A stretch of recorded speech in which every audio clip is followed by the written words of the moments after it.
আজকে আমি মোটরসাইকেলে চলে আসছি গাঙ্গুরিয়া হাটে। এটি হচ্ছে গাঙ্গুরিয়া হাট। যে কথা না বললেই নয়, আঁকা বাঁকা পথ পেরিয়ে চলে আসলাম হাটে। হাটে এসেই দেখছি বিভিন্ন রকমের মালামাল দোকানদারেরা সাজিয়ে নিয়ে বসে রয়েছে। তো আমি রসুন বাজারে চলে আসলাম।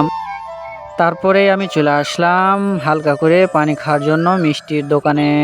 তাই একটি ছানার মিষ্টি কিনে নিলাম। খাওয়া দাওয়া শেষ করে আবার চলে আসলাম পুরীর দোকানে, যেটি ডালপুরি নামে সবাই চিনে। ডালপুরি অর্ডার করলাম 2 কাকা ভাস্তা মিলে। ডালপুরি খেতে যেন একেবারেই অপূর্ব। খাওয়া দাওয়া শেষ করেই বাড়ির কিছু খাবার কেনাকাটার জন্য চলে আসলাম ছোট্ট একটি ঝুড়ির দোকানে। এখানে যেন শুধু ঝুড়ি নয়, ঝুড়ি, বাদাম, চানাচুর এবং আরও বিভিন্ন রকমের মালামাল সাজিয়ে রাখা আছে। সবাই যেন কিনছে। তারপরে ওখান থেকে আবারও চলে আসলাম এক নজর ক্যামেরা বন্দি করব বলে হাঁস মুরগির বাজারে। হাঁস মুরগি যেন একেবারেই নিত্য নতুন, সবাই নিয়ে বসে আছে। কেউ বা বিক্রি করছে, আবার কেউ বা কিনছে।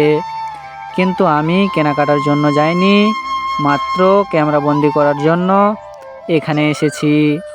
এটি হচ্ছে গাঙ্গুরিয়া কলেজের সামনেই যে মাঠ সেটি।